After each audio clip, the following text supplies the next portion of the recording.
আমাদের এই আমল দিয়ে আমাদের এই পৃথিবী পূর্ণ আমল দিয়ে আল্লাহ রসুলকে রাজি করতে পারবো সে আশা খুবই কম। তো আমরা এই সমস্ত অনুষ্ঠানগুলো কেন করি, কেন আসি, কি মকসদে করি?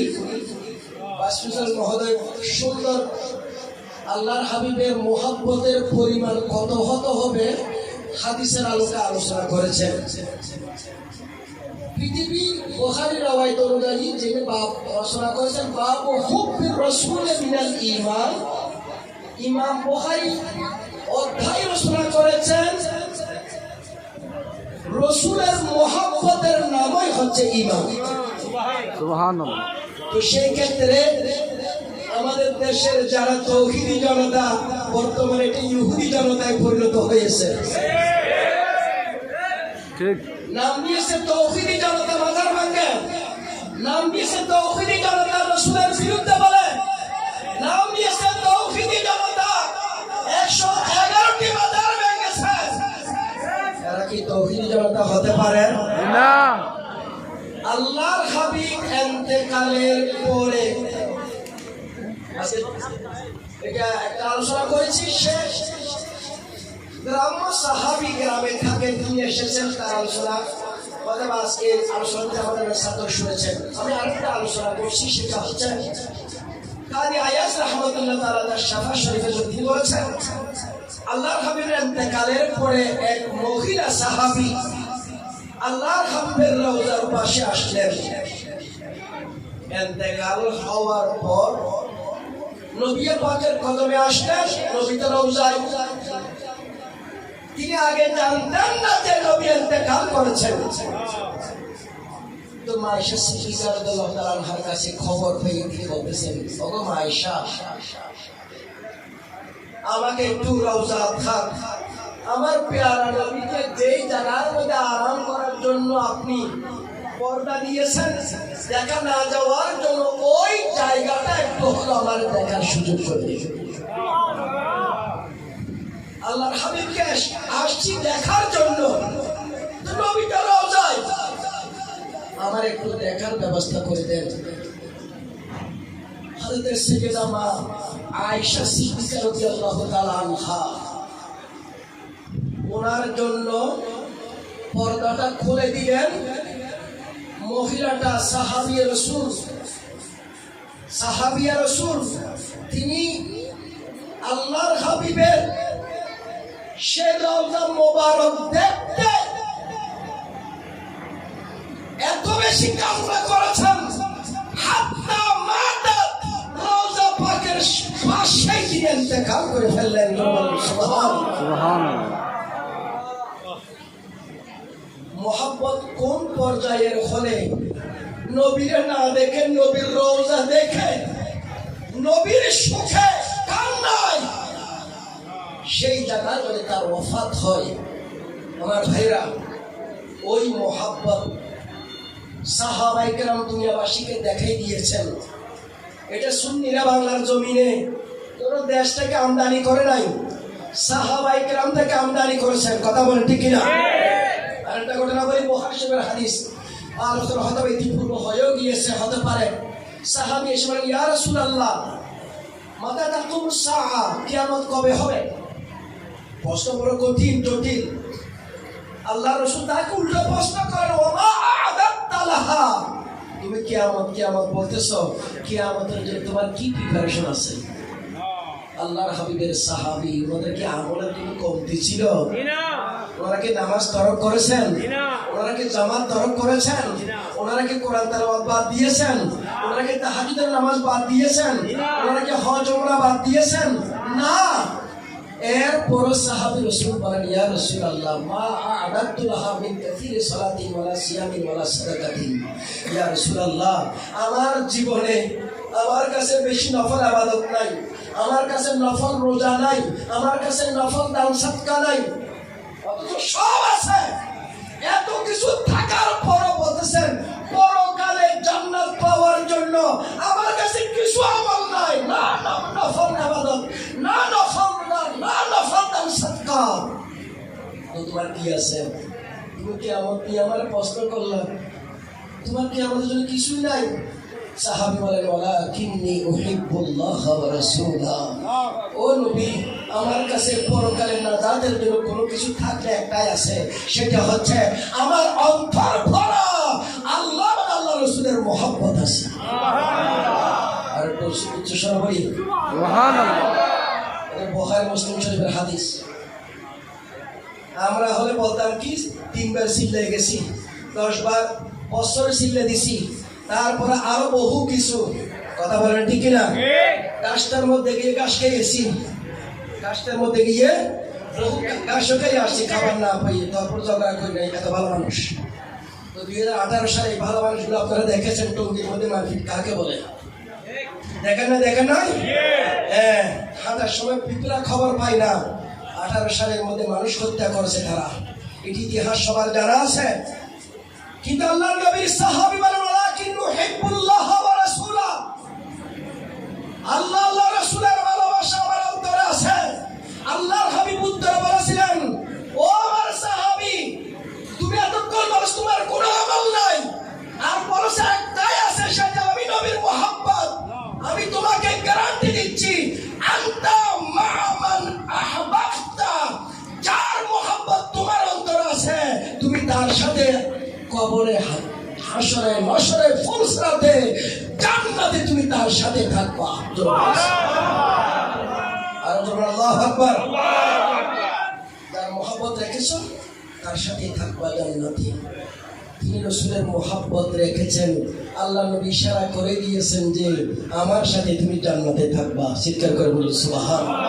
আমার ভাইরা, বন্ধুরা আমার, সাহাবী রাসূল সাল্লাল্লাহু তাআলা আলাইহি ওয়াসাল্লাম এই সংবাদ পাওয়ার পর ওখানে উনি উপকৃত হলেন। আমরা যারা বাংলার জমি 1400 বছর পরে জন্ম নিয়েছি, তো আমাদের জন্য তো সেই সংবাদ তো আসে নাই। কারণ এখানে আনতা বলেছেন, তুমি যার ভালোবাসা রাখো তার সাথে থাকবা। তুমি একজনকে বলেছেন, আমরা কোথায়? মুসলিম শরীফের রওয়ায়াতের মধ্যে নবী আল্লাহর হাবিব আমাদের জন্য শামিল করে দিয়েছেন। আল্লাহর হাবিব বলেন, আল মারউ মা মান আহাব্বা, যে যার ভালোবাসবে তার সাথে তার হাসর হবে। সুবহানাল্লাহ। এই হাদিস দিয়ে আমাদেরকে অন্তর্ভুক্ত করে দিলেন। সারা পৃথিবীর মানুষ কিয়ামত পর্যন্ত যারা নবীকে ভালোবাসবেন, সাহাবায়ে কেরামকে ভালোবাসবেন, তাবিঈ, তবে তাবিঈ, ইমাম আবু খলিফা, গাউসুল আজম, আব্দুল কাদের খাজা, গরিব নওয়াজ, বাহাউদ্দিন নকশবন্দি, ফসারি, শহীদ ফারুকী, এইভাবে সারা দুনিয়ার ওলি আল্লাহ, পীর, দরবেশ, এদেরকে যারাই মুহাব্বত করবেন তারা তাদের সাথে জান্নাতে থাকবে। আর যদি আশ্বাসিকদেরকে ভালোবাসেন, কথা বলেন ঠিক না, ওই খুনির সাথে আপনি থাকবেন। আর যারা এইভাবে মানুষের ধর্ষক, চোর, ডাকাত, বদমাশ, হাজাকার, রাজাকার, এইভাবে মানুষের হত্যা, গরিবদের মাল যারা বলেছিল, এদেরকে মহব্বত করলে আপনি তাদের সাথে হাসরে থাকবেন। এইটাও ফয়সালা।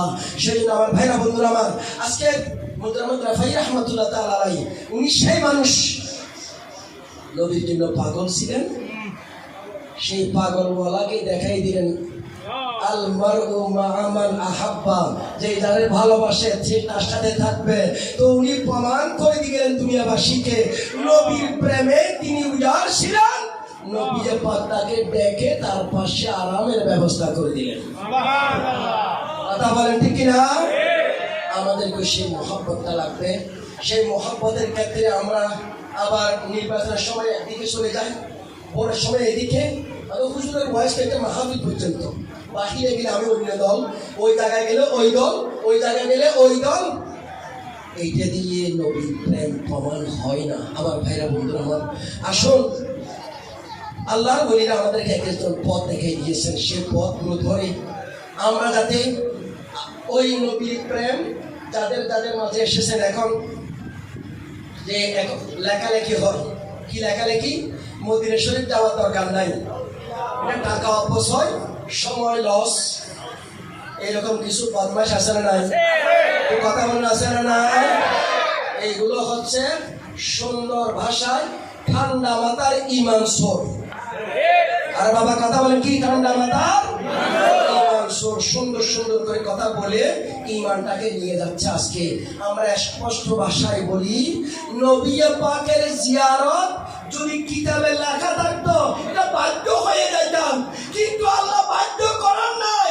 প্রমাণ হবে যিনি ঈমান দিয়েছেন, ঈমানের কালেকশনে আপনার মোহাব্বত কতটুকু আছেন, আসবেন কিনা।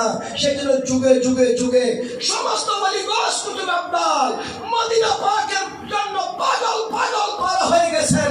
কাজী নজরুল ইসলাম এইভাবে বলেছেন, আমি যদি আরব হতাম মদিনারে। দেখেন কোন ভাষায় কথা বলেছেন। আর উনি মাদ্রাসায় পড়েন নাই, পরবর্তী মুফতি মুহাদ্দিসের ডিগ্রি নেই নাই।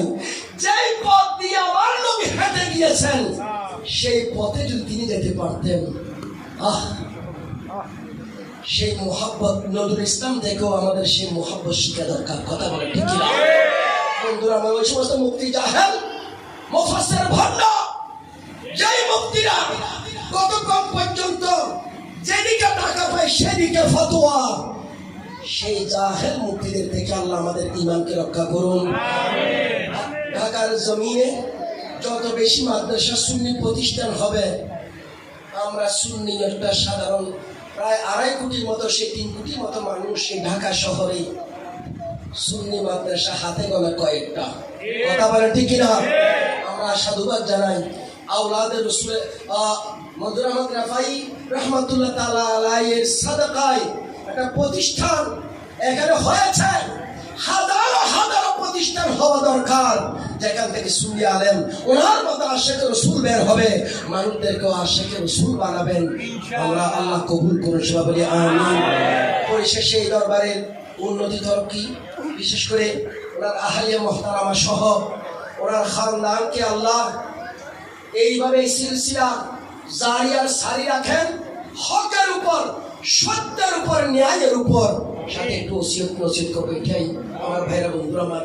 আজকে আমাদের আহলে সুন্নাত ওয়াল জামাতের বহু বদনামি তারা বের করে, হোক আর নাই হোক, যে আমরা বলে নামাজ পড় না, পীরেরা নামাজ পড়ে না, পীরেরা নাকি শুধুমাত্র ভণ্ডামি করে। এই জন্য আমার আফাজ স্কুল কলেজ ইউনিভার্সিটি ছেলেদেরকে বোঝানো হয়, কোরআন সুন্নাহ থাকতে পীরের কাছে যাওয়ার কি দরকার? কোরআন আছে, রাসূল বলেছেন কোরআন আর সুন্নাহ ধরো, তাহলে আর কোনো কিছু দরকার নাই। আপনারা কেন পীরের কাছে যান, দরবেশের কাছে যান? এইভাবে এরা এদের শেখের কাছে যায়। এরা যেখানে থাকুক তাদের একজন শেখ আছে, আছে না নাই? এদের এগুলোর কাছে গেলে কোনো কিন্তু কিতাবের ফতোয়া লাগে না। কথা বলেন ঠিক না? আব্দুর রাজ্জাক ইবনে ইউসুফের কাছে যাইতে কোনো দলিল লাগে না। আরে জোরে বলেন ঠিক না? আবার কাজী ইব্রাহিমের কাছে যেতেও কোনো দলিল লাগে না, কোরআন সুন্নাহ দলিল লাগে না। ওদের যারা আছে এদের কাছে গেলে কোনো দলিল লাগে না, শুধু দলিল লাগে একটা পীর মুর্শিদ দরবার কেন? আরে বেটা তোমরাই তো এটা ওই আরাফার ময়দানে যখন আমরা যাই, সেখান থেকে গাড়ি মাগরিবের আগে ছাড়ে না। আমরা নতুন যারা হাজি বলি, এই গাড়ি ছাড়ো না, গাড়ি ছাড়ো ছাড়ো। ড্রাইভার তো নতুন ড্রাইভার, এরা কয় কি মুর্শিদ মাফি, মুর্শিদ মাফি, মুর্শিদ নাই তো কি গাই? না না না, গাইড, যিনি পথ দেখাই দিবেন, সুপারভাইজার নাই। এই জন্য আমি গাড়ি ছাড়তে পারবো না। এটা আরবিতে বলে মুর্শিদ, এরা ড্রাইভারও বলে মুর্শিদ। ওরা সৌদি আরবের যারা তারাও বলে মুর্শিদ। একটা সুপারভাইজার না আসলে 9 কিলোমিটারের আরাফা থেকে মুজদালিফা যাওয়ার 9 কিলোমিটার জায়গা, এটার জন্য একটা মুর্শিদ লাগে এদের। কথা বলে না ঠিক না? 9 কিলোমিটারের জন্য তো ড্রাইভারের মুর্শিদ লাগে, পথ প্রদর্শক লাগে, সুপারভাইজার লাগে। ও আমার ভাইরা বন্ধুরা আমার, যে কিয়ামতের ময়দানে 30,000 বছরের রাস্তা, 50,000 বছরের রাস্তা পাড়ি দেওয়ার জন্য আমার আপনার একজন মুর্শিদের দরকার হবে না। কথা বলে ঠিক না? সেই পীর মুর্শিদ আমাদেরকে জান্নাতের পথ দেখিয়ে দেবে। তোমার 9 কিলোমিটারের মুর্শিদ লাগে, তো আমাদের জান্নাতে যাওয়ার জন্য একজন পীর মুর্শিদ দরকার হবে। তো পরিশেষে আমি আপনাদেরকে সত্যিকার আহলে সুন্নাত ওয়াল জামাতের পীর মুর্শিদের হাতে হাত দিয়ে বাতিল থেকে বাঁচার, আমল ঠিক রাখার, ঈমান ঠিক রাখার একটা নিশ্চয়তা নিয়ে নেবেন। কারণ এখন টাকা পয়সা চুরি হলে, এটা যে কোনো মোবাইল চুরি হলে মামলা করে কোনো আসে তাই টাকা কোথায় চুরি হয়েছে এটা পুলিশে জানে, এরা মামলা করে ধরে নিয়ে আসে সব কোনটা হতে পারে এই এলাকার। কিন্তু ঈমান একবার চুরি হয়ে গেলে সেটাকে আমার কোনো জিডি করার কোনো সুযোগ আছে? সুযোগ আছে? সেই ঈমান বাঁচাবে আমার আপনার মুর্শিদ পীর দরবেশরা। এটা আমাদের উপর ছায়া হয়ে থাকে, তারা আমাদের উপর হাত দিয়ে রাখে যাতে মুরিদানরা ঈমান হারা না হয়। কোসবার বলেন মুরিদি লা তাহাফ আল্লাহু রাব্বি আতানি রিফাতান নিতুল মানালি। ও আমার মুরিদরা, তোমরা ভয় করো না, মাওলার সাথে ওয়াদা আছে। আমার কোন মুরিদ মৃত্যুর আগে, প্রত্যেকটা মুরিদ মৃত্যুর আগে তওবা নসুহা নসিব হবে, কালিমা পড়ে পড়ে দুনিয়া থেকে বিদায় নেবে। আল্লাহ আমাদেরকে তৌফিক দান করুন।